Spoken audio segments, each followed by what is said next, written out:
साथियों नमस्कार। मैं आपका साथी गिरिराज सिंह सिसोदिया। साथियों, पिछले वीडियो में हमने आपको पॉजिटिव क्रैंकेस वेंटिलेशन यानी पीसीवी के बारे में बताया था, जो कि ऑटोमोटिव का एक चैप्टर है। तो आज हम आपको बताएंगे कूलिंग सिस्टम के बारे में। साथियों, सबसे पहले तो आपको यह जानना ज़रूरी है कि कूलिंग सिस्टम क्या होता है, कूलिंग सिस्टम में क्या क्या पार्ट्स होते हैं और कूलिंग सिस्टम काम कैसे करता है। तो मैं आपको कूलिंग सिस्टम के बारे में अभी बताता हूँ कि जिस तरह से ह्यूमन बॉडी के अंदर, यानी जब हम तेज़ चलते हैं या फिर हम तेज़ चलने के बाद एकदम रुक जाते हैं या रेस लगाते हैं, तो हमारी बॉडी के अंदर टेम्परेचर पैदा हो जाता है। तो इस टेम्परेचर से पूरी बॉडी में हीट जनरेट हो जाती है। उसको कम करने के लिए हम क्या करते हैं कि हमें या तो फैन की हवा या फिर कूलर से हवा तो ये लेके, ताकि हम कुछ देर के बाद नॉर्मल हो जाते हैं। सेम इसी तरह से जो इंजन होता है, यानी जैसे कार का इंजन है, तो जब इंजन चलता है तो उसके अंदर बहुत सारी हीट जनरेट हो जाती है। अब जब ज़्यादा हीट जनरेट हो जाती है तो अगर हम उसमें कोई सिस्टम नहीं लगाएंगे, जैसे कूलिंग सिस्टम लगाया हुआ है, अगर ये नहीं लगाएंगे तो क्या होगा कि जो पार्ट्स हैं वो पार्ट्स बहुत ज़्यादा गर्म हो जाएंगे और हीट होने से वो एक दूसरे में चिपकने का चांस होगा। जैसे कहते हैं ना, इंजन सीज हो गया। तो इंजन सीज होने का जो मेन रीज़न है वो यही है कि हमारे जो पार्ट्स हैं वो बहुत ज़्यादा गर्म हो जाते हैं और उस गर्म होने से वो पार्ट्स एक दूसरे के साथ हल्के से मेल्ट होकर चिपकने लग जाते हैं। That is called seizing of the engine. ठीक है। अब मैं आपको बताता हूँ कि कूलिंग सिस्टम का मतलब, कूलिंग का मतलब ये नहीं है कि कोई चीज़ ठंडा होना। कूलिंग का मतलब है कि इंजन के लिए वो सूटेबल टेम्परेचर जिस पे कि इंजन सबसे बेस्ट एफिशिएंसी देता है, उसको कहते हैं हम कूलिंग सिस्टम, जो कि हमारा 72 डिग्री से 85 डिग्री के बीच में होना चाहिए। और इस पर हमारा इंजन जो है बहुत बेस्ट एफिशिएंसी देता है। अब जो हमारे कूलिंग सिस्टम है, ये साथियों दो तरह का होता है कूलिंग सिस्टम। पहला होता है एयर कूल्ड और दूसरा होता है वाटर कूलिंग सिस्टम। जो एयर कूलिंग सिस्टम होता है, इसको हम डायरेक्ट कूलिंग सिस्टम भी कहते हैं। और जो वाटर कूलिंग सिस्टम होता है, इसको कहते हैं हम इनडायरेक्ट कूलिंग सिस्टम या लिक्विड कूलिंग सिस्टम। तो अब जो कूलिंग सिस्टम हमारे दो तरह के हो गए। अब इन दोनों में से मैं आपको सबसे पहले एयर कूलिंग सिस्टम के बारे में बताता हूँ। जो हमारा एयर कूलिंग सिस्टम है, ये सिस्टम जो है ये एक तो बाइक में यानी मोटरसाइकिल में और स्कूटर में ये काम करता है। यानी जितने टू व्हीलर हैं इनमें ये एयर कूलिंग सिस्टम काम करता है। इसमें क्या होता है कि जो हमारा इंजन है, उस इंजन में जहाँ पे हमारा पिस्टन चलता है उसके पास में काफ़ी फिन्स होते हैं, जो कि ऑलरेडी इंजन में पहले ठंडा होने के लिए बनाते हैं। यानी नॉर्मल अगर हम कोई सॉलिड चीज़ लें, उससे 10 टाइम्स ज़्यादा जल्दी ये चीज़ को फिन्स जब बना देते हैं, वो ठंडा कर देते हैं। तो इससे क्या होता है कि जब हमारा इंजन चलता है और इंजन चलने के साथ साथ वो जो चीज़ चल रही है, जो बाइक है चल रही है, उसकी स्पीड भी होती है काफ़ी, तो हवा उसके पास आके टकराती है। और हवा के टकराने से क्या होता है कि वो एरिया ठंडा होता चला जाता है और हम काफ़ी लंबे टाइम तक अपने गाड़ी को चला सकते हैं। जो हमारा टू व्हीलर है, स्कूटर है, बाइक है, स्कूटी है, इनको हम काफ़ी लंबे टाइम तक चला सकते हैं।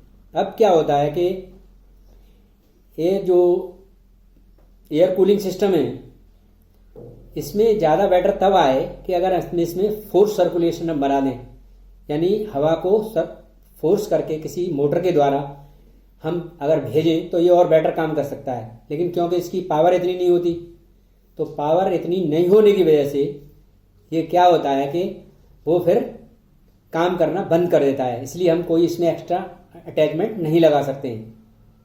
अब इसमें जो है ये जो है एक तो इसका डिज़ाइन सस्ता होता है, क्योंकि इसमें कोई खास होता ही नहीं और इसमें लीकेज का कोई खतरा नहीं होता और इसमें कोई फ्रीजिंग की समस्या भी नहीं होती। जो वाटर कूलिंग सिस्टम होता है उसमें जो है फ्रीजिंग की समस्या रहती है। तो अब ये इस तरह से आपको दोस्तों समझ आया होगा कि एयर कूलिंग सिस्टम जो है हमारा क्या है और ये एयर कूलिंग सिस्टम काम कैसे करता है। अब इसके बाद जो दूसरा सिस्टम है वो है वाटर कूलिंग सिस्टम। अब जो वाटर कूलिंग सिस्टम है वो उसमें क्या है कि ये वाटर कूलिंग सिस्टम नाम है इसका, लेकिन ये कूलिंग करने के बजाय जैसे मैंने आपको बताया था कि इंजन का टेम्परेचर जितना बेस्ट परफॉर्मेंस के हिसाब से देने के लिए रिक्वायर्ड होता है ये उतना करता है, वहाँ तक ले जाता है। और इससे क्या है कि हमारी जो कार है बहुत अच्छी, या हमारा कोई भी व्हीकल है वो बहुत अच्छी परफॉर्मेंस देता है। और ये जो इसके अंदर एक हम केमिकल यूज करते हैं जिसको कूलेंट कहते हैं, और ये कूलेंट जो है बनाने की, मैन्युफैक्चर करने की सबसे इंडिया में बेस्ट क्वालिटी का बनाने वाली कंपनी है एक गुड़गांव में एन केमको लिमिटेड, जो सबसे बेस्ट क्वालिटी का कूलेंट बनाती है। अब इसमें जो ये कूलिंग सिस्टम है, वाटर कूलिंग सिस्टम है, इसमें पार्ट्स होते हैं, रेडिएटर है, कूलिंग फैन है, वाटर पंप है, थर्मोस्टेट है, बाईपास सिस्टम होता है, इसमें फ्रीजिंग प्लग होता है, हॉजेज होते हैं और हेड गैस्केट एंड इंडेक मैनिफोल्ड। तो इस तरह से इसके ये पार्ट्स होते हैं। अब ये काम कैसे करता है, जब हम इंजन को चलाते हैं, जब इंजन को चालू करते हैं तो इंजन को चालू करने के टाइम पे ऐसा तो नहीं है कि एकदम इतनी हीट हो जाएगी कि बहुत ज़्यादा गर्म हो जाएगा। तो उस टाइम पे क्या होता है कि ये कूलेंट अपना फ्लो करता रहता है, लेकिन कूलेंट जो है इसमें जो एक बाईपास सिस्टम दिया होता है, तो उस बाईपास सिस्टम से ये कूलेंट सीधा टैंक के अंदर जाता रहता है जब तक इंजन 72 डिग्री सेंटीग्रेड से ऊपर उसका टेम्परेचर नहीं आता, तब तक ये ऐसे काम करता रहता है। लेकिन जैसे ही इसका टेम्परेचर ज़्यादा होता है, मतलब 80 डिग्री से जैसे ही ऊपर पहुंचता है, तो उसमें जो थर्मोस्टेट वाल्व लगा रहता है वो जो बाईपास वाला वाल्व है उसको बंद कर देता है।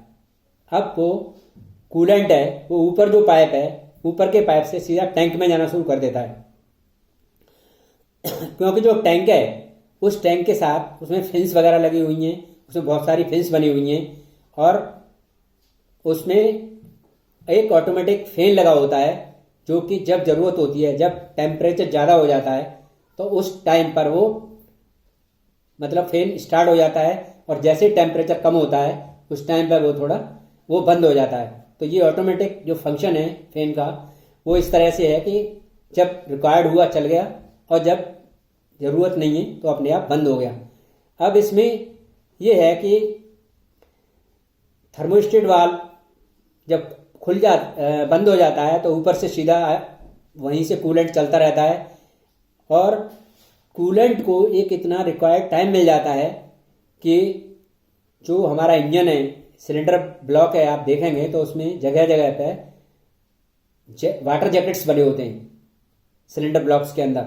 तो कूलेंट उनमें सब में होके पास होता हुआ निकलता है।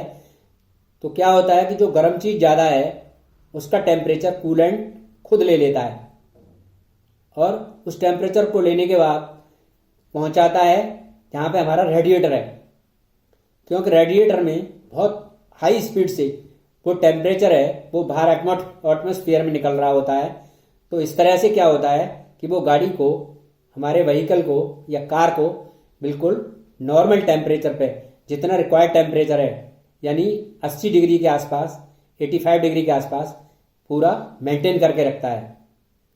तो साथियों, इस तरह से आपको जो मैंने बताया है कि किस तरह से ये कूलिंग सिस्टम काम करता है, कूलिंग सिस्टम क्या है, इससे आपको ये समझ आया होगा कि गाड़ी में कूलिंग सिस्टम की क्या इम्पोर्टेंस है और ये कितना उसके लिए महत्वपूर्ण है। तो मुझे उम्मीद है कि आपको समझ आया होगा। तो इस आज के वीडियो में बस इतना ही। अगले वीडियो में फिर मैं आपको और दूसरे सिस्टम्स के बारे में बताऊंगा। साथियों, यदि आपको ये वीडियो पसंद आया है तो इसके लिए आप जो है इसको लाइक करें, और यदि आपने अभी तक इसको सब्सक्राइब नहीं किया है तो इसको सब्सक्राइब कर दें। Thanks for watching. जय हिंद, जय भारत।